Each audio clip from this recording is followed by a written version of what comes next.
Perkenalkan, nama saya Ida Rianti. Saya dari Prodi Depiot bidang Psikes Asia Palembang. Di sini saya akan melakukan praktek tentang konseling macam-macam KB. Selamat menyaksikan. Assalamualaikum. Waalaikumsalam. Masuk, Bu. Ya, Baiklah, Bu, ada perlu apa datang ke sini? ini bidang aku ini nak KB, tapi bingung. Ini saya jelaskan. KB itu ada banyak, Bu, ya. Yang pertama itu ada KB ini alami, kondom. Yang kedua itu ada KB, pil KB. Yang ketiga itu ada IUC. Yang keempat itu ada suntik. Ini bidang aku tidak ngerti soal itu jelas tuh tapi jangan. Oh iya, Bu, ya. Nah, Bu, ya, yang pertama itu ada kondom.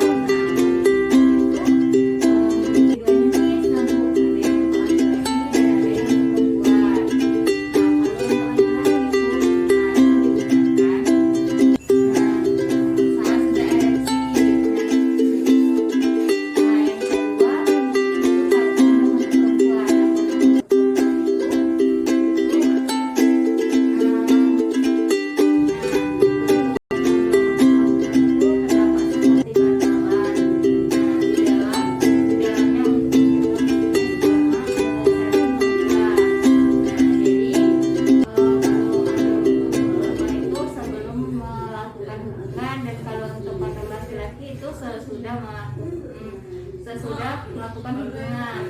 Nah, itu saat sedang ereksi, ya, Bu, ya. Nah, kalau yang kedua itu ada pil KB. Nah, Bu, pil KB merupakan salah satu kontrasepsi yang banyak digunakan oleh perempuan. Ya, Bu, Ibu tahu kan pasti? Nah, pil KB merupakan jenis kontrasepsi hormonal, Bu. Bisa diartikan bahwa pil KB terdapat kandungan hormon di dalam pil KB tersebut.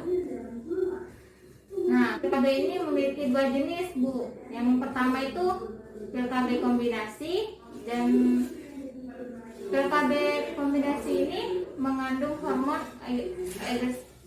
aldosteron dan progesteron. Nah, kalau pil KB jenis mencegah pelepasan sel telur dari ovarium. Nah, itu pil KB kombinasi. Sedangkan pil KB jenis lainnya, pil KB progesteron ini progestogen, yaitu pil KB yang hanya mengandung hormon progestogen. Nah, ini berfungsi mengentalkan lendir septik untuk menghalangi sperma dan telur bertemu.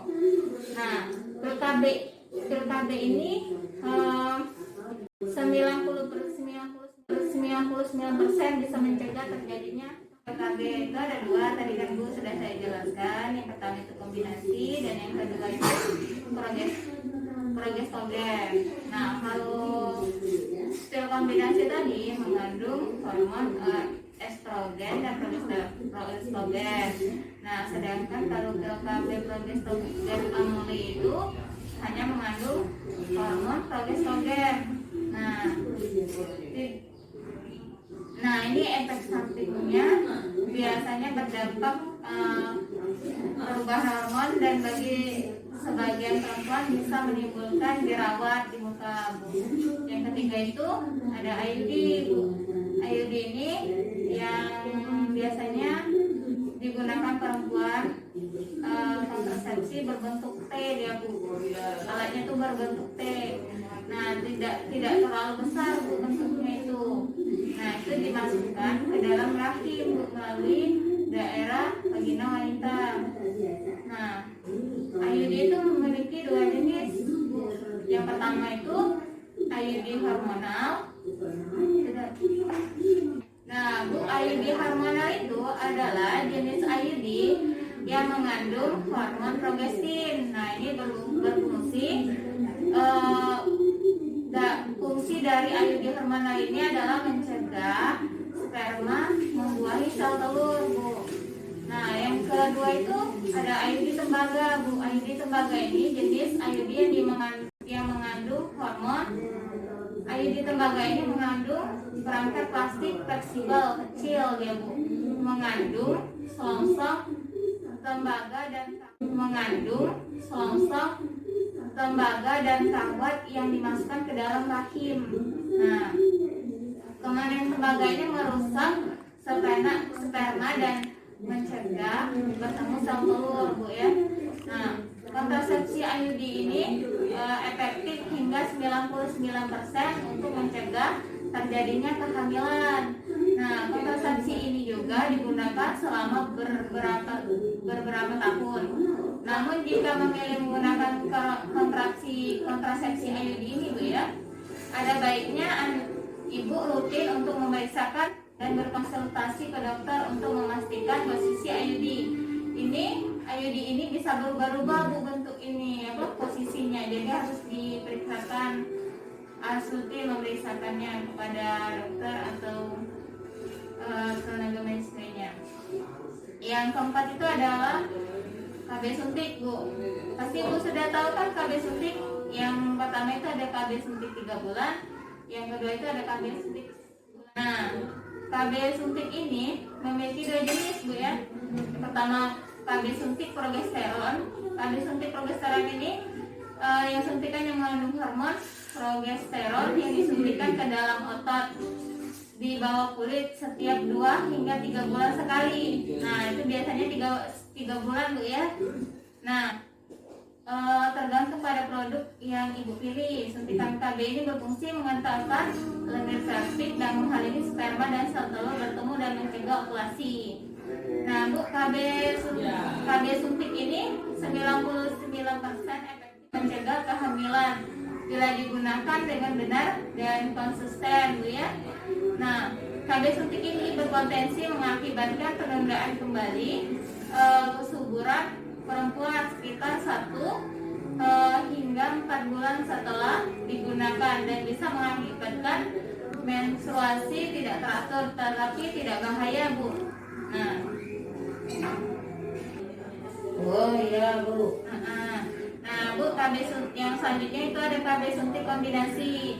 Kalau KB suntik kombinasi itu suntikan kombinasi ini disuntikan setiap bulan, Bu, yang biasa disebut orang-orang tuh KB 1 bulan kan, Bu. Nah, ini mengandung hormon estrogen dan progestogen. Suntikan ini mencegah pelepasan sel telur dari ovarium, Bu. KB suntik ini jenis ini 99% juga, Bu, efektif mencegah kehamilan bila digunakan secara. Oh, jadi efek sampingnya itu apa, Bu?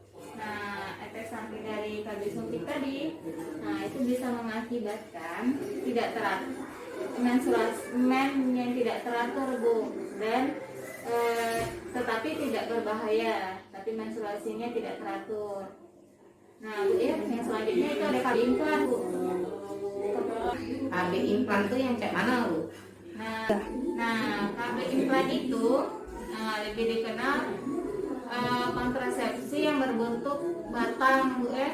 Nah, itu kecil, Bu, batang, atau disebut biasanya tuh susuk KB kan, ngomong awam ngomong gitu ya. Itu kapsulnya tuh kecil. Nah, lentur, Bu, tidak keras. Nah, itu diletakkan di bawah kulit lengan atas, Bu ya. Nah, implan KB ini hanya mengandung hormon progestogen.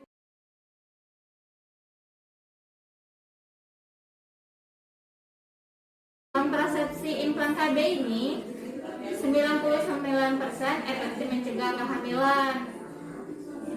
Nah, ini dapat digunakan selama 3 sampai 5 tahun, tapi tergantung dengan merek yang ibu pakai. Efek sampingnya apa?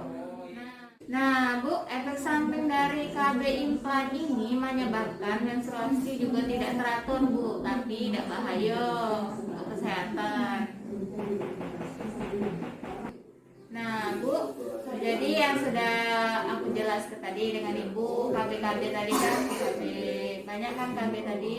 Nah, Ibu nak milih yang mana yang Ibu pengen setelah Jadi bela bahaya tak? Nah, Bu, kalau IUD tadi tidak bahaya, Bu, untuk Ibu, bagus. Nah, jadi tapi Ibu kalau sudah kepasang IUD tadi, sering-sering cek ke bidan, yaitu cek ke dokter.